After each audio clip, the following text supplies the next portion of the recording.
Ladies and gentlemen, boys and girls, welcome to another special episode of Herschel Talkers. What makes this episode special? Hey, you know what's really special about this one, actually? This is the big number 50, Sean. We're going to talk about early signing day. We're doing this on a Friday, so first off, I want to say Merry Christmas to everyone. Merry Christmas to you, Sean. How are we doing today? Doing great. How are you doing, Trey? Doing pretty well. First off, let's get the bad news out of the way. I know we missed last week, got a little busy, but Georgia getting smoked by LSU 37-10 in the SEC championship game. Very disappointing. Was that more disappointing than the fact that we whiffed on Kirby and made no moves at offensive coordinator? We are saying from Kirby this week that they might evaluate the offensive staff afterwards, so there's still to be continued. I will say that. But 37-10, they came out pretty aggressive, I thought, but just outgunned. Joe Burrow was great. 4 touchdowns, 349 yards. We did hold Edwards-Helaire. Is that how you pronounce his name? That guy for LSU's running back. We did hold him to 15 carries for 57 yards, but I feel like we hung around the first half holding them to 17, but that offense is so explosive, we just didn't have anything in the second half. Fromm struggled again, 20 of 42, less than 50% as it continued for 225 yards, a touchdown, 2 picks. Blaylock went down with a torn ACL, which was unfortunate. Pickens didn't get to play till the second half. I mean, Cadro was out, as everybody knows. So what was your thoughts on the game, Sean? I was in Miami watching it, pretty much kind of bummed. What was your thoughts on it? A little overview, quick one. Yeah, I mean, it was about what I expected. I was a little bit surprised that our secondary, I did not feel played as well as I thought it would have, and it may have to do with the fact that I don't think we blitzed them a whole lot. Yeah, speaking of that, what did you think about them? I think they tried to run the same defense strategy. They were having 7 DBs, and they were coming with 3 or 4, which I think it put them at a disadvantage, right? I think it's probably pick your poison, right? I mean, the thing is you know, it certainly could have been the opposite too, where if you blitz, leave them in on an island, they're getting scorched all night, And I felt like that one time Burrow, they had him on the clock time when he was 9 seconds in the pocket, which is just crazy. Yeah. But, yeah, just unfortunate. I felt like... I mean, if you're going to only come with 3, you damn well need to get to the quarterback, and we didn't do that. First off, how about any positives you took from it? I know we pretty much got a beat down and kind of got embarrassed. There's no positives. Did you feel like they kind of at least put up a fight, or they kind of just laid down? Because one person said they continued to fight a little bit. I felt like the defense came out kind of flat. I felt like the game plan defensively was probably the worst that I've seen Kirby Smart have in any kind of game. And maybe part of it might just be a lack of familiarity.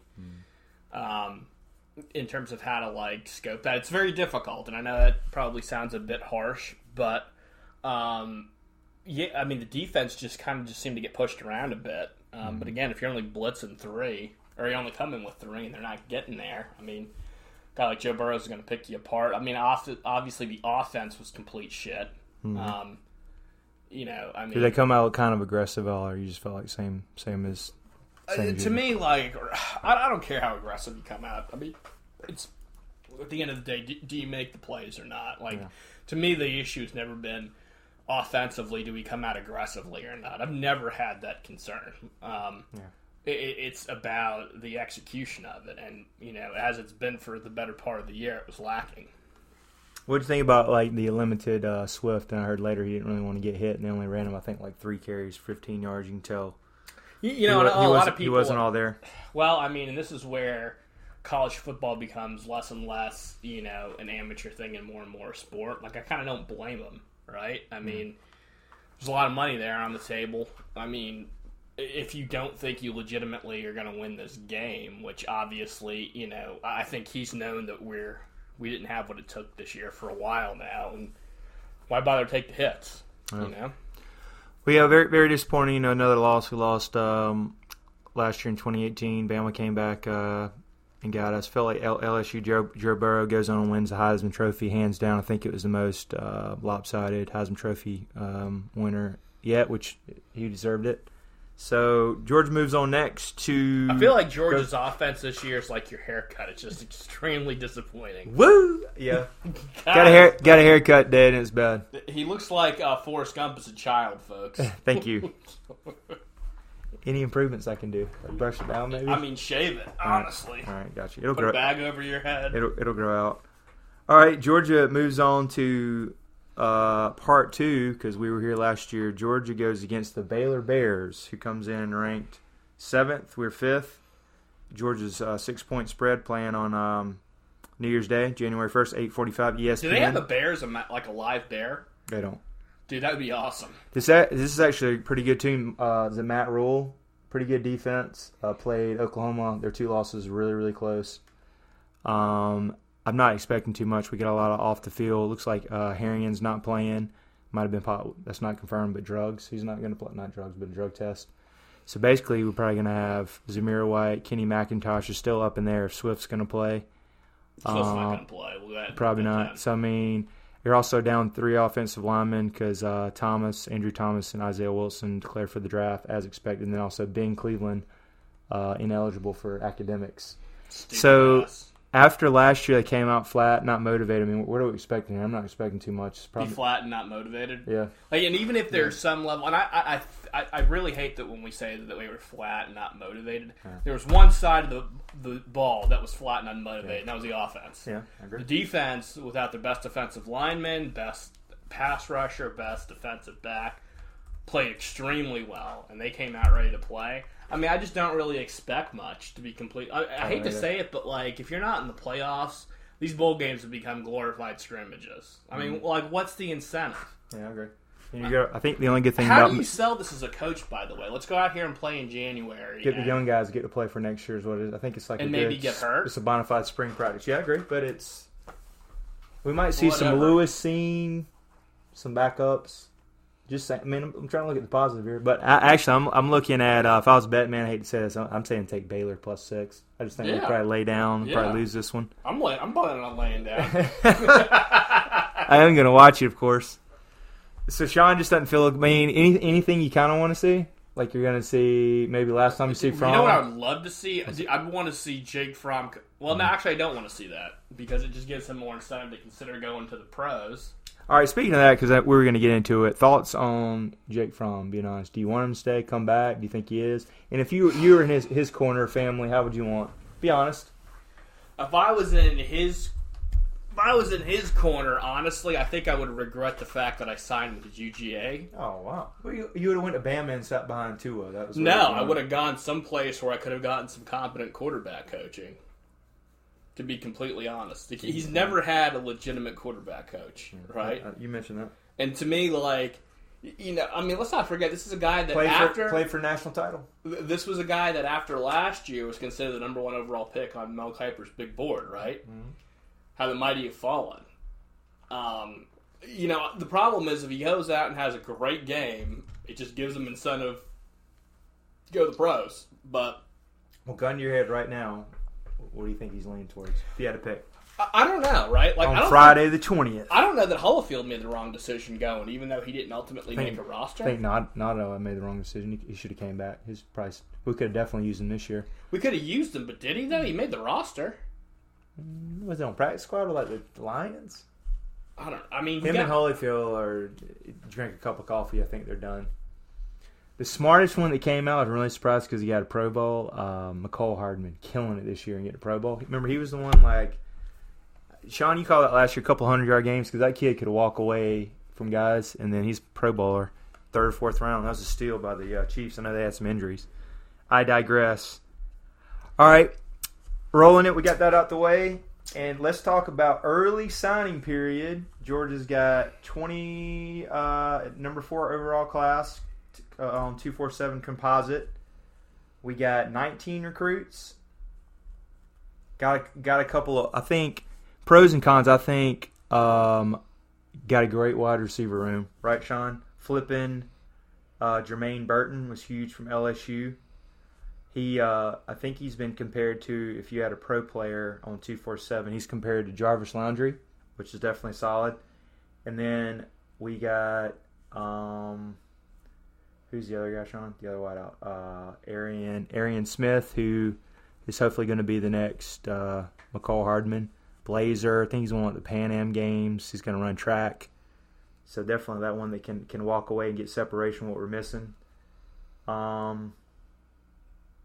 Justin Robinson, 6'4", 200, is going to be a kind of a long, lengthy receiver guy. Marcus Roseby, I think it's going to be like another Chris Conley, good great hands, kind of long guy, smart. So what stands out to you, and what you like to see from the class? I know we still have a lot of targets we're going after, but number 4 overall pick, 19 commits. I think on the whole, you've got to give us. I don't know. The problem with this class is what's interesting about this early sign day period. It probably has to do with the fact that the bulk of our class was offensive linemen, and then Sam Pittman's now off at Arkansas. So, what'd you think about Matt Luke kind of coming in and at least saving some of those guys? I know we missed Josh Bryan, but holding on to these other guys pretty good. Even though we have... how many's he held? I mean, the fact that he held on to Rutledge, I think, is big, right? Rutledge, potato, tomato. Yeah, I agree. Potato, tomato. I mean, we still got to get SVP, Van Prine, whatever his name is, how you pronounce it, and then Broderick Jones, who's sitting over there.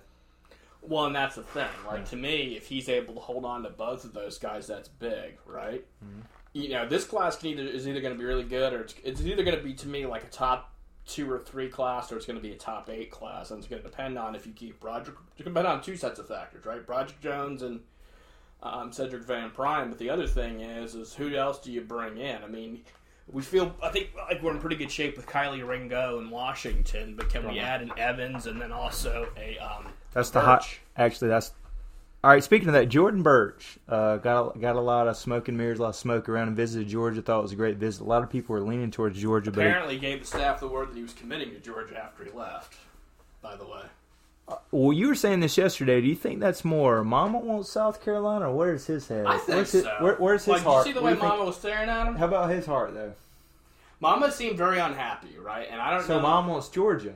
I don't know that Mom wants Georgia. I think Mama wants him at home, honestly. That would be my guess. I think Mama's unhappy because she knows she doesn't want to go to South Carolina. And she's kind of like... I could understand that as a parent. How about this? Who do you think, gun to your head, who do you think was his second? Georgia.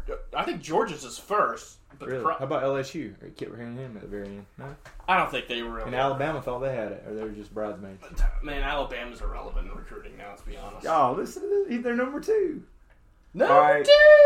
Well, he's not signed until February, so I'm sure we're going to be in his ear. I heard the staff's talk to him Wednesday. I'm sure they're calling it every day, Wednesday night. So we'll see. That'll be extra gravy on top. But what I was going to say, the other one too, I guess, is Rashad Evans, right? Or whatever his name is. Evans, the running back. Yeah, Zachary Evans. So lot of smoke today. A lot of people, a lot of crystal balls came out. Did I tell you that? 4 or 5 came out. And Georgia? Yeah. Yeah, dog. Yeah. So anyway, a little bit of a head case. Would you actually take him? And is this good from what you've seen? Who's he remind you of? You watched this film. I liked him, and then he got in trouble with maybe going off on his coach. Got suspended 3 games. A little bit of a hedge case. It's high school, but to me, he kind of reminded me a little bit of Marcus Allen. I kind of saw the way he put it in his left hand, and number 3, a tad smaller version of Gurley. And you really thought he was Gurley? He's like 205 pounds. No, I said a smaller version of Gurley, and he kind of jumped over kids, and he's number 3, and he puts it in his left hand. That was my only thing. The way he kind of run around quick, like a good burst of speed, got good hands. Kind of like an Escort was a smaller version of an Explorer. Yes. I mean, he's no Kenny McIntosh, not Dodge Ram as we called him. But I'll take him, right? Do we have all right? So we have 19. If we get let's say Disney dog here, Darnell Washington, Ringo, and you get Evans. I mean, do we have enough? I mean, 22. Do you hold for 23? What's the room here? You're gonna have the room because you're gonna have a bunch of guys go. Okay. How about this? So I thought we had a good feel of position need in wide receiver. What would you say? To me, like the daggers, right? Because the thing to me with this class is it's going to be about, can we hold on to Cedric Van Prine? Can we hold on to Broderick Jones? Right, that's big. Mm-hmm. Who would you the say? other thing is it's about if we don't get Evans and Birch, the fact that we basically slow played Tank and Tank's Auburn and Hardy or whatever it was. They both went to Auburn. How about this? Under the radar guy that might make a difference right away. Kind of a guy that we're not talking about. Maybe he was solid 4-star at a variant. Oh yeah. How about How about this? Who is the most important recruit, or the one that maybe no one's talking about, or just like the most important, like or the best player in the class that you're impressed with, or maybe makes a difference right away? To me, the guy who you're probably looking with. That guy. They're high on him. He's actually rated overall the highest rated recruit, Mikhail Sherman, who was always a Dawgs, but he's in kind of under the radar. What do you think about him from DC? 5-star. Who's he remind you of? Outside linebacker. You're like, that kid's good. I don't know. I mean, he's an outside linebacker. To me, like, if you're asking me, maybe the is he like Roquan? No, Roquan's an inside linebacker. 6'3", 234. So he's probably 265. I don't know. 30 pounds. Jeez. I mean, is he gonna be like? Is he gonna be like Trevon Walker? He's more of puts his hand in the ground. I just know there's sacks. Yeah. How about Aziz? He's gonna be like him. Aziz is about that size. Yeah, he was solid. So that's probably who you're looking at, right? Yeah. 18th in the country. To me, it's Milton, right? Because you know you're gonna have an immediate need a running back. You know who Milton watching reminds me of, and this is positive. It reminds me of a long Derrick Henry. Derrick Henry slow, or 4.5. He runs a 4.6. He's kind of he's what 6'2". Kind of he's a long, kind of taller, lean package, and he's long and he weighs 230s, and that's what Derrick Brown was. Not Derrick Brown. Derrick Henry. I apologize. All right. I'll tell you. What do you think about the D tackles? Do you think we got a need there? Because you're always big on defensive line. I like the 3 guys we brought in. I think I'd feel a whole lot better if we got another 2. To be completely honest. How about this rewinding? Because all right, we whiffed on Birch. I know we're all in. Do we rewind back now? Do you wish we would have got Zacchaeus Walker? Are we missing that Walker, yes. That's the guy we could have had, right? I think we kind of off. I guess. Like he seemed like he always wanted to kind of leave out of state, though, right? Because he was real high on Florida. Well, I heard we didn't make him a priority, and that was a big thing. Like we could have. That's what Centel and those guys were saying. Like, kind of showed an interest at the end, but we didn't make him like, hey, you're our D tackle guy. Because I think we were in the Birch sweepstakes. We went with try to go with the hot girl, but the 8 was right there, and we were like, eh. Well, and I mean, I guess that kind of remains to be seen. It would have been good to have him, though. Yeah, of course it would have been good to have him. How about picking up this? Did you know anything about Major Burns? Supposedly that was a late minute. I think that was kind of like a process LSU guy, but still 4-star, 155 overall, 6'2", 176 out of Baton Rouge in the back door. Safety. Anything on him? I like his name, Major Burns. I haven't watched his... Major Payne. I haven't watched his film or anything like that. I'll tell you, to me, the biggest whiff might have been missing that quarterback out of California, though. We kind of got in there with him late. Remember, he was Ohio State the whole time. Yeah, but you could sell him on immediate playing time. He was MVP, Elite 11. I'm a firm believer in that camp. All right, speaking of that, for next year, let's say Fromm leaves, worst case scenario, would you go transfer portal right? Here's a stat for you. You probably already heard this. Last 3 Heisman Trophy winners were coming from transfer portal. So would you go transfer portal, or is Carson Beck our savior, and we got to go with him next year? Como said, do you say transfer portal in Spanish, Trey? Since you've got the Beaner haircut right now. Thank you, Beaner haircut. I mean, you're impressed with Carson Beck, huh? I'm less. I'll put it to you this way: it's how bad your haircut is. Oh, man. I think Carson Beck is worst at the worst point of his underperforming senior year. Still looks like Joe Montana in comparison to the haircut he's sporting right now. Woo! I think you're jealous. How about your haircut then, man? We'll go on yours. You're going to buzz cut. It's kind of growing a little. Hey, you're middle-aged and you're male pattern balding. You're getting thin on the back. You used to give me shit all the time. Oh, my gosh. No, I mean, yeah, Carson. I guess Carson. I mean, what other choice do we have, right? I mean, I guess if we can get somebody decent in the transfer portal, but are they there and are they interested? Hey, C.J. Costello from Stanford. Who the hell is that? Played for Stanford. He's like pro-style quarterback, just kind of accurate, you know. Pretty smart. Who's Stanford's quarterback? Did they even do anything this year? Probably not. I mean, if you went to Stanford, you know he's smart. How about that kid out of Houston talking Listen, about man, Eric this is Eric football, not King, Jeopardy. Eric King or something, kind of mobile, throw around a little bit, but it was a 3-star. Dude. Whatever. I'm just saying, anybody out there, there'll be some names pop up. Carson, hey, here's the thing. Here's what I'm throwing to you. Do you want Carson Beck rolling into Tuscaloosa in that third game? True freshman on the road. Two Frosh, as you call him. I mean... That's probably going to be it. Or do you want Fromm to come back? That's what we're dealing with. I think Fromm's the best. I wouldn't mind. How about this? Demote Coley to wide receiver coach, and you're going to let Matt Luke, who has had co-OC experience before with some Ole Miss study under Cutcliffe. How about let him call the plays? I know you're looking at my hair right now. he's not focusing here, people. Well, I'm asking you because he was a Cutcliffe understudy, Cutcliffe solid OC over the day, and head coach, right? Yeah. And you have another head coach in the room. Oh, speaking of that, what do you think about the Matt Luke hire? Being honest, at the last minute, I thought it was a great hire. Right. I mean, he recruited really well at Ole Miss on the offensive line. I mean, it's almost like he's a bit of a thankless position. And I'll be first. I'll probably criticize him if we miss Broderick and Van Prine because it's hard to imagine a better recruiter than Sam Pittman's been. I mean, God, that guy's a monster. He was great, but God bless him going to Arkansas, man. Jesus. You must really love the state of Arkansas. He wanted to retire there. He's like, always want to retire in Arkansas. Yes, sir.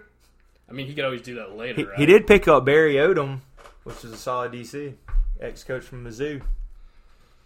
Good for him. I mean, I think he's going to go 3 straight years of 4-8. And then come on home. Or he'll probably get picked up by Bama. I think he probably retires there. That's plenty of money. They're paying him good. So yeah, that's the early signing. So what's the next big moves? Is it the Under Armour game, and was it January 2nd or the 3rd? Yeah, and then the U.S. Army All-American game. So we'll probably learn Washington Ringo will be announcing then. How about Evans? Any update on that? Is he doing one of those games too? Or what's his problem? I hate to say not his problem, his decision. I don't know. I guess. I don't know. Milton's or Evans rather is all over the place, right? So who knows? Even though crystal balls are slowly going over, but I think still LSU is favored on 247. But I don't think he's going to LSU. My guts thing, just because he's local, I'm still saying Texas A&M in the back door. Even though Jimbo whiffed on some running backs on Wednesday, they said. Did you hear that? Jimbo not getting any running backs. He didn't get any? I mean, he whiffed on a couple. That's what my boy David, who was texting me, he struggled. All right, how about this? Speaking of this, we'll close it out on that. Any teams that you saw did really well, and give me a positive team that kind of struck gold, and then maybe ones that kind of whiffed from what you've seen. To me, if you want to talk about whiffs, yeah, do a whiff and then we'll do a positive. Besides Georgia, it's hard to say you whiffed if you're LSU. Yeah, I felt like they were just trending up, but kind of just. Yeah, it was just like you could have been good. They swung hard, but they lost the 5-star Jarrett out of DC. Like they lost him to Maryland, and then I think Jermaine we flipped Burton. Burton. Yeah, we flipped him. I mean, it's hard to see how that's good, right? Yeah. I'll tell you who's trending up is Auburn. Yeah, number 7. Saw that. Yeah, and getting Chad Morris, and you got Steele, but you still just brutal schedule. They keep saying Bama, LSU, Georgia, and Texas A&M every year. I mean, you're looking at 8-4, 9-3, 10-2. I think they're going to be good next year. I mean, I think what they've been missing. They come to our house, though. I think what they've been missing is an offensive. They're like us. What they've been missing is an offensive coordinator. How about in a running back too? Seems like they're always struggling at running back, but they got Bigsby. There you go. But we gave them the Sherman tank. I agree. How about this though? It is. Gus Bus going to give Chad Morris the keys, though, or is he going to micromanage? I think he will. Chad Morris is... He tried that with Lindsey, and Lindsey didn't like it and bailed. Remember that? He tried it with who? Remember Chip Lindsey, and he bailed. Remember he gave it to him for a little while and then later left? Where's Chip Lindsey now? He went to see somewhere, I forget. But remember Is he doing well? He was with Stidham and then kind of took it away. But you remember he's winning, he did really well, and they're like, all right, and then he just kind of all right, I'm leaving him bouncing. I don't know. I mean, I think that it's kind of different when you've got a national championship winning offensive coordinator who called the plays. Right.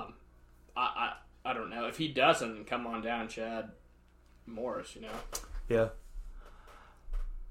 Yeah, we'll see. So who do you think did an epic? I guess I was reading that Florida's not closing well again. No 5-stars again. What they got, like the 8th or 9th class? What do you think it was? Seems like they got a really good X's and O's. Mullen's a good coach, but it seems like recruiting-wise they struggle, or they're not closing. Well, I mean, let's go back here, right? I don't really know what... It's one of those things that maybe it's a very American way to be, right? But, like, you forget what you had, and what really, I think, what Mullen was really brought in to do. I think, in all honesty, Mullen was kind of... Nobody ever thought Mullen was going to be the next Urban Meyer or Steve Spurrier. He's really kind of a guy that was brought in to kind of get that program back to being 9-3, 10-2 relevant. You know what I mean? So that you can make it really attractive to, you know, a top-tier coach. Right. I mean, that's what he was kind of brought in to do. I mean, he's never been a great recruiter. And the thing is he's in the Southeast. Like, I get it's Mississippi State that he was from. But you know, even then, it just seemed like he wasn't, you know, he lose a lot of guys out of state that he should have kept, it seemed like. But at the same time, you know, who really cares, right? I mean, who's the quarterback they had? Trash? Was that it? Kyle Trask, yes. Trask. He backed up Felipe Franks, who's in the transfer portal. Well, and there you go, right? I mean, where was this kid? Yeah, I mean, he's good. And Emory Jones, too, right? Yeah, I agree. Under the radar, and then... He did well with Trask. Like, I mean, they're probably the quietest 10-2 team, and they're playing, I forget who they're playing in their favorite to win, Virginia, maybe? These are kind of his recruits at this point because they are. This is what, third year? Yeah, and the thing is just we're still 3-0 against them. We're still winning 3 straight in Jacksonville. Mm-hmm. Kirby's in his head, right? I don't know. I think he's too hard-headed to let anybody get in his head. But Dan Mullet. All right. Speaking of that, all right. So we got the playoffs coming up. You got LSU against Oklahoma, 14-point spread, 13, and you got the big matchup. I think it's going to be great. It's Clemson against Ohio State. Give me your quick picks on that. I know it's coming up. We might not have a podcast next week because LSU. Christmas. To me, the most obvious one. Barring injury, it's LSU. Hold on, I will say that I agree. They're great, but not having Clyde Wright with the hamstring injuries coming out, do you think that's going to affect him? You got to roll with a true freshman, John Emery Jr. or whatever. Did you hear that? He's out. Just saying. Well, I mean, you think that might make him hang around. I'd say that's like 7 points. Kid's good. It might be. Well, I mean, that he scores, yeah, but I mean, how many more points does it really contribute to by keeping you balanced? That defense is bad too, Oklahoma. Not bad as usual. Probably what in the 50s. They were in the hundreds. Yeah, it's 13. Actually, it's in Chick-fil-A Peach Bowl. Who would you say is going to be more of a crowd there? We're going to see the yellow and purple, yellow and purple. Or are you going to see more of the Oklahoma Lincoln Riley? Lincoln Riley there again. What is he? This will be his third straight he lost, right? Lost to us. Bama beat him last year. I mean, can you call him a choker in the playoffs? Jalen Hurts, he's been there though. He's got experience. Yeah, I mean, he just needs a defensive coordinator. Yeah. God help the world when he does get one. So you like LSU blast him or keep it close? I didn't realize that kid wasn't playing. Yeah, I think it's going to be closer. That's big, too, because you can't just measure it based on the number of touchdowns he scores. You've also got to factor in the fact that he keeps the offense balanced. Yeah, I agree with that. I would actually look at, just because of that, I would go with the 13 points I was covering. I'm going to say 38-27 LSU with a late touchdown and kind of keep it out of reach. But Jalen Hurts, I know that LSU defense has been blasting everybody, but Hurts is mobile, extends plays. Burrow's great, won the Heisman Trophy out 38-27.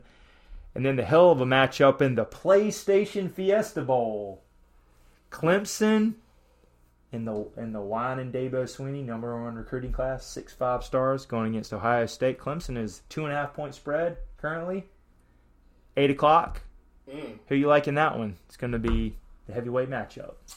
I like Ohio State in that one. They've got the #1 overall offense, #1 overall defense. I mean, you know, I think Clemson's good. How about the fact that Clemson hasn't been battle tested yet?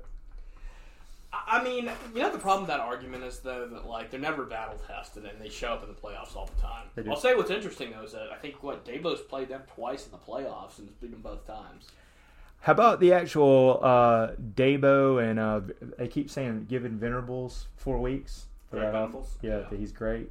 How about coach? Like, you got Ryan Day, first year coach? How about the coach versus Here's coach? why. Well, and that's interesting though. I don't know that you necessarily measure it based on the defensive coaches. To me, because I think those defenses are going to make some plays, but it's still an offensive man's world, right? This isn't like 2006 when you could really shut somebody down. You got Chase Young roaming over there. The big thing though is how much of an impact is losing your offensive coordinator for Clemson impact you, because you lost him to USF. He's gone? Is he coaching during the bowl game then? I mean, check, but like... Really? What was his name? Venables is the defensive guy I keep talking about, right?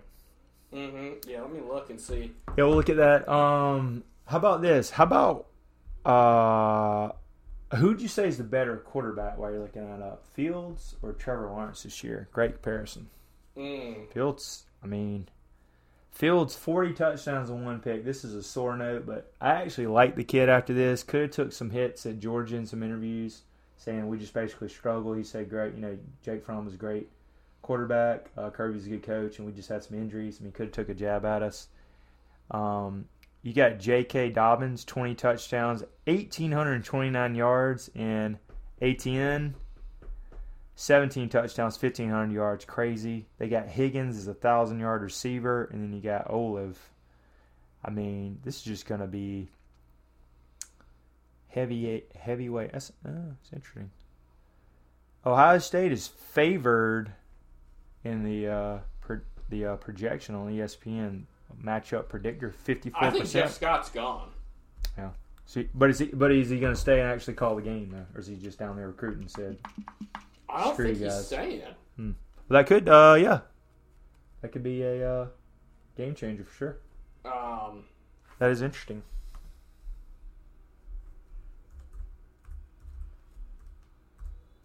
All right. With that said, all right, you got LSU. I agree with that. I'm going to go also with Ohio State.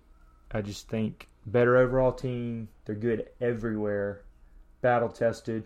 Fields had that knee injury, but he's going to have a good 3 or 4 weeks to heal. I'm going to go 38-35 Ohio State. And then you're going to have Ohio State versus LSU. All right, hot on the mic. Sean, who's going to be your national title winner here? Who do you think wins it all from what you've seen? Great matchup. Ooh. And it might give them another 2 weeks. I think it's 13 days. It might give them another 13 days if Clyde Wright's back. I don't know about how bad the hammy is, but that could be a difference if he plays or not. Well, to me, that's what it comes down to. I think if Clyde Wright's healthy, I just don't know anybody that can stop Brady. How about you have that Chase Young man running around over there who's unblockable? Like LT good. You got to put 2 over there. Is that good? Yeah, but the thing is they do a lot of those RPOs and get the ball out of their hands fast. I don't know. To me, he's damn good. Yeah, but how about that LSU? How about Fields against that LSU? Well, but I think where LSU's kind of dangerous though is that Aranda's a great defensive coordinator, number one. They got a lot of talent in that secondary, and I feel like they're peaking because they've been they've been smashing kind of people. the front of your haircut. I might actually go because I like them the best complete team. I'm going to go with Ohio State winning it. Fields, and he's going to break Georgia's heart. And they're like, we had him on campus, and he's got another year. I'm going to go 42-38 in a shootout. The Buckeyes get the win, break Waterboy's heart. Joe Burrow's got the Heisman Trophy, but leaves a loser. 42-38. Could be. So that's going to be the pick. Anything else to get off your chest, Sean, on this Friday? Nah, that's it, man. All right, man. We got another special episode of Herschel Talkers, early signing day edition, and Merry Christmas to everybody. And go Dawgs, and hopefully we can pull one out against the Baylor Bears. And see ya.